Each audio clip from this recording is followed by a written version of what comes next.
notre foi n'est pas fondée sur ce que nous disons ou ce que les autres disent, que ce soit même les pasteurs ou qui que ce soit. On peut dire beaucoup de choses. Et c'est que Dieu nous demande que notre foi soit fondée sur la parole de Dieu, car la parole de Dieu dit la foi vient de ce qu'on entend vient de la parole de Christ. Donc Dieu ne nous a pas laissé comme ça, sans instruction, sans rien. Il nous a donné sa parole qui est la Bible. Et que c'est pour cela que je demande toujours que notre foi soit fondée sur la parole de Dieu qui est la Bible. Et la Bible, par excellence, c'est vraiment la parole de Dieu. Même si il y a des gens qui disent que oui, la parole de Dieu est dans la Bible, mais tout ce qui est écrit dans la Bible, ce n'est pas la parole de Dieu. Mais nous croyons que cette parole, elle est sainte et elle est scellée. Mais le problème en est que la religion a fait tellement mal dans l'enseignement de la parole de Dieu en ajoutant des choses qui n'ont rien à voir avec cette parole. Et en même temps, lorsque j'ai prié pour venir ici, pour pouvoir passer ces temps que nous allons passer ici ensemble, et j'avais fait un petit enseignement sur la Bible, et je m'avais vraiment montré, il faut que je parle des choses que la Bible ne parle pas.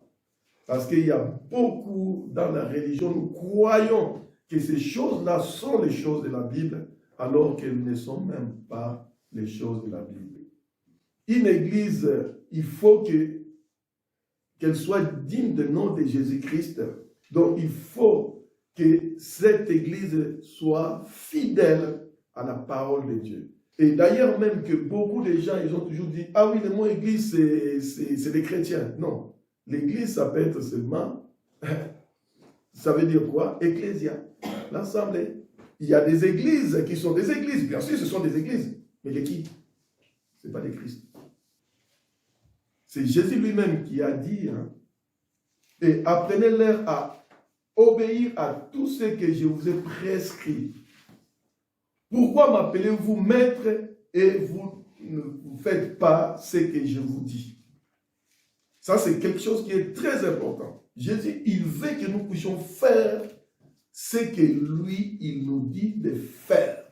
Car il viendra un temps où les hommes ne supporteront pas la sainte doctrine, mais ayant la démangeaison d'entendre des choses agréables, ils se donneront une foule de docteurs selon leurs propres désirs, détourneront l'oreille à la vérité, se tourneront vers les fables.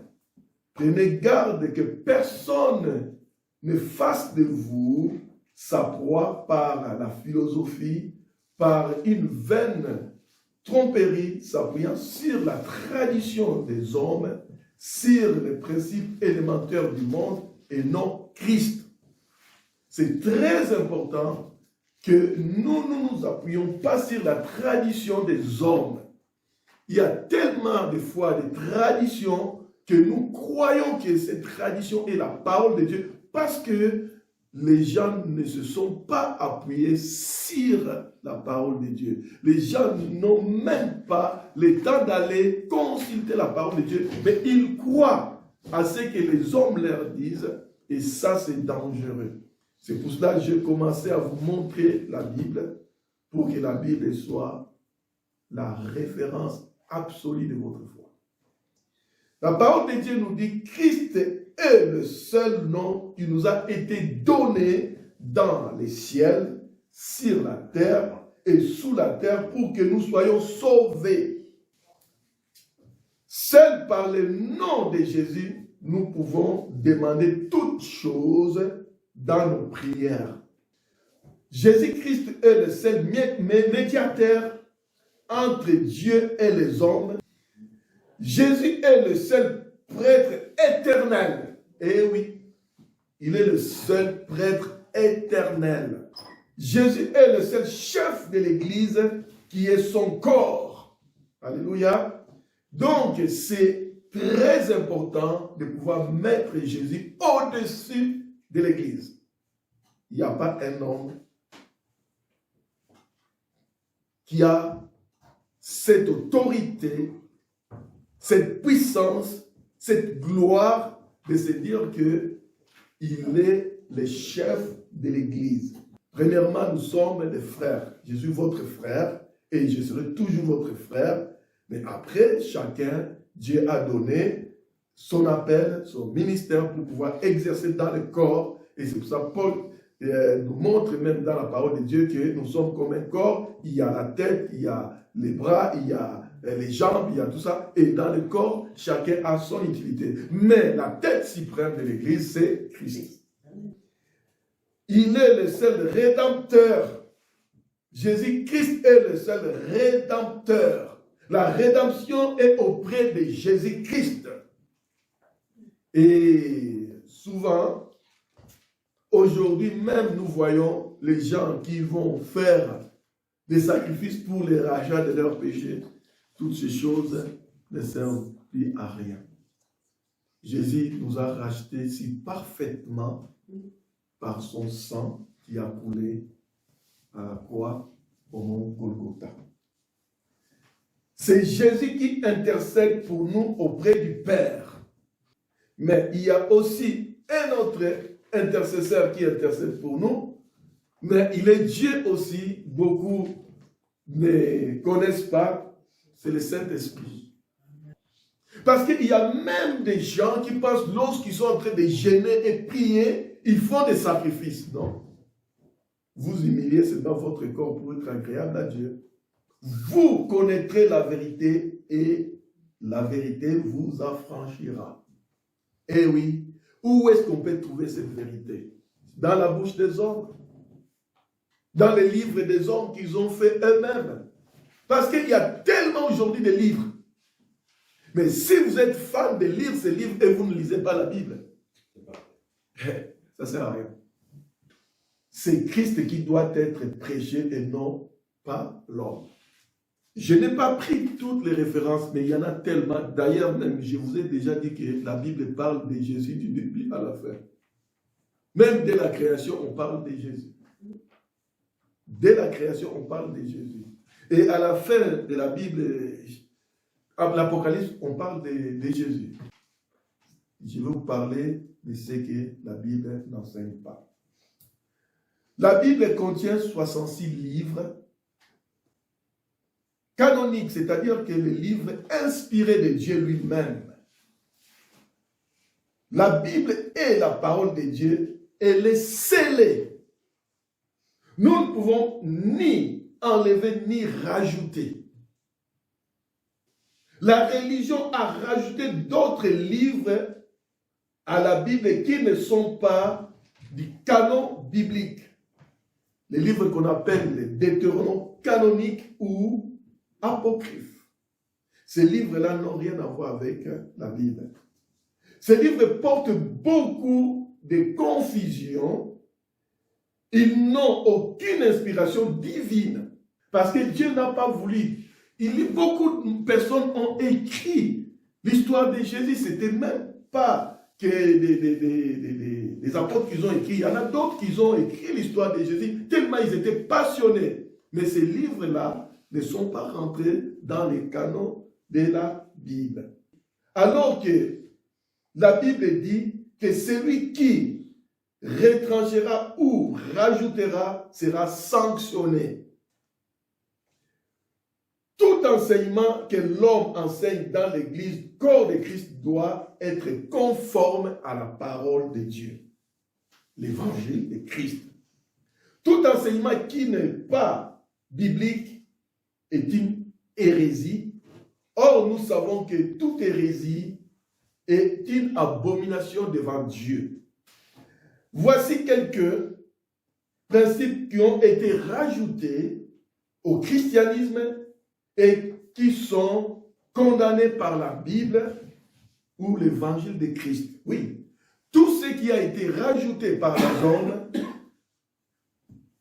est condamné. Première chose, la prière de mort. Ni l'Ancien Testament, ni le Nouveau Testament ne parlent de prier pour les morts. La Bible nous recommande de prier pour tous les hommes qui sont vivants, mais jamais pour ceux qui sont morts. Nous prions au nom de Jésus parce qu'il est ressuscité et il est vivant. La Bible nous dit qu'il est le seul qui est vivant. L'homme prépare son salut lorsqu'il est vivant. Et une fois qu'il est mort, il n'y a plus d'autre alternative pour son salut. Une fois que la personne est morte, il n'y a plus rien à faire. Elle attend son jugement. L'idée de prier pour les morts est d'origine païenne et elle n'a d'ailleurs aucune base chrétienne. Cette pratique est entrée avec le paganisme au sein de l'Église. Deuxième chose, la vie monastique. Eh oui, Dieu ne nous a pas dit de nous isoler. Dieu, il a dit quoi? Allez dans le monde. Et il a dit clairement, je vous ai envoyé dans le monde comme des brebis au milieu de loups. Il envoie ses disciples dans le monde pour annoncer la bonne nouvelle de l'évangile. Jésus pria aussi de ne pas se retirer du monde. Et d'ailleurs, on voit bien que Jésus, dans sa prière d'intercession, disait bien qu'il les envoie dans le monde comme lui aussi a été envoyé par Dieu le Père. Qu'il soit prudent comme les serpents et doux comme les colombes. Jésus lui-même a donné les stratégies à être. Mais où? Dans la vie monastique? Les monastères? Non. Mais dans le monde. Il leur a prédit même la persécution. S'ils sont persécutés dans une ville, il leur faut fuir dans une autre ville. La vie des monastères découle du paganisme aussi. Cette pratique n'a rien à voir avec l'évangile et la recommandation de Jésus. Lorsque l'Église est née, les jours de Pentecôte, ils étaient longtemps. Combien ils sont restés? Plusieurs jours isolés dans la chambre haute et ils étaient enfermés. Mais lorsqu'il lit le Saint-Esprit, qu'est-ce qui s'est passé? Lorsqu'il est le Saint-Esprit qui est venu, les jours que le Saint-Esprit est venu, est-ce qu'ils étaient restés encore dans la chambre haute? Non, ils sont sortis, ils sont allés vers le monde. Donc le Saint-Esprit, lorsqu'il est rentré à nous, le Saint-Esprit nous demandera toujours d'aller vers le monde, de leur annoncer ce que nous avons réussi en Christ, pas de nous enfermer. Mais je n'ai pas dit qu'on peut prendre un moment, on s'enferme pour prier, pour prendre des stratégies, mais toute stratégie que nous allons prendre lorsque nous sommes enfermés, c'est pour que nous puissions avoir la force, la puissance pour aller dans le monde. Mais ce n'est pas vivre toute ma vie dans la vie enfermée, et prier, enfermé, prier, et jusqu'à la mort. Non. Et troisième point, culte des saints, des anges et de la Vierge. Le culte des saints, martyrs de l'Église, a débuté vers le 5e siècle. Après la prétendue conversion de l'empereur Constantin, ce qui n'était qu'une adhésion politique, l'Église, comblée de richesses et d'honneur, se montrant malheureusement beaucoup trop accommodante. Des païens furent convertis en masse. Ils apportèrent avec eux leurs erreurs, leurs superstitions au sein de l'Église. On commença à les invoquer comme intercesseurs auprès de Dieu. Ils remplacent ainsi les faux dieux du paganisme. Rien n'a été changé si ce n'est que le nom. Ils ont changé de nom, mais la plupart des rituels, c'était presque pareil. Ces temples ont été nommés par le nom des saints martyrs et l'église devint un bâtiment. Et ils ont donné le nom, les hauts lieux, le nom de ces saints, comme ça. C'est en quelque sorte, je dis spirituellement parlant, c'est la divinité. Est-ce que vraiment un être humain peut être omniprésent? Non. Non. Comme donc cette créature, comment donc cette créature entendrait-elle les supplications qui lui sont adressées à tout point du monde? L'homme n'a pas la capacité, même s'il est mort, d'être comme Dieu. Non. Non, non, non. Ce qui n'est pas l'enseignement de l'Évangile.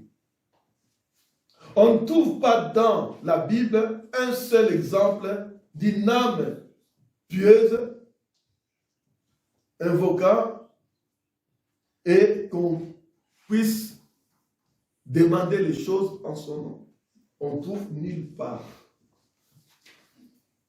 Bien plus, les saints d'Écriture nous montrent clairement qu'il n'y avait aucune communication entre les vivants et les morts. Dans l'Ancien Testament, nous voyons bien que l'ange de l'Éternel est adoré. Cet ange se distingue de tous les anges parce que cet ange est Dieu. C'est Christ avant sa venue dans le monde des hommes. Il apparaissait comme ça. Mais les autres anges, il est strictement interdit d'adorer ou d'invoquer les anges. Le culte de la Vierge. Ah, culte de la Vierge. Est-ce que cette femme était restée vierge toute sa vie? Non. La Bible nous montre qu'elle a eu des enfants. Et même, on voit dans la Bible, Jacques et Gide sont des enfants qui sont sortis de ses entrailles. Cette femme avait reçu ce qu'on appelle le privilège de porter la sémence du Saint-Esprit. Et en même temps, lorsque vous voyez dans Luc, la parole de Dieu dit clairement que Marie va recevoir une grâce, le Saint-Esprit venant sur elle, et elle va porter la sémence du Saint-Esprit. Et il y a même une femme voyant Jésus passer devant elle, elle éleva la voix et dit: heureux les mamelles qui t'ont porté et les seins que tu as sucés. Mais Jésus dit: heureux plutôt ceux qui écoutent la parole de Dieu et qui la gardent. La Bible n'a jamais dit Marie est la mère de Dieu. On dit souvent la mère de Jésus, que nous avons vu, mais la mère de Dieu, c'est énorme. C'est vraiment une grosse hérésie. Cette désignation, c'est ce qu'on appelle sacrilège parce que ça a remplacé la reine du ciel, qui était une divinité païenne qui avait beaucoup d'adeptes, et beaucoup de ces adeptes sont rentrés dans l'église et ils n'ont rien changé d'eux, mais ils ont changé l'église de Christ. Vous voyez? Eux, ils ne se sont pas changés, ils sont restés comme ils étaient, mais ils ont changé la vision de l'église. C'est au 5e siècle seulement que le culte de Marie fait sa première apparition dans l'église.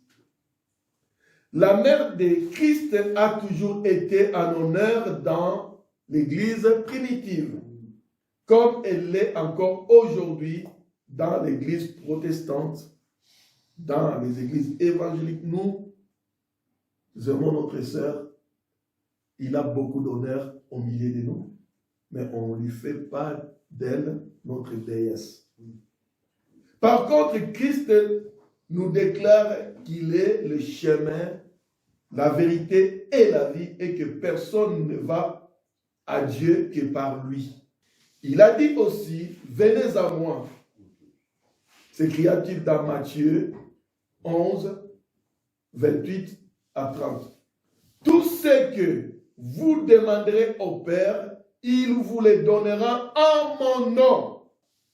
C'est le Seigneur, ton Dieu, que tu adoreras, et c'est lui seul que tu rendras culte. Matthieu 4, 10. Ainsi, il n'y a aucune exception quelconque. Le culte, sous toutes ses formes, doit être adressé à Dieu et à lui seul au nom de Jésus.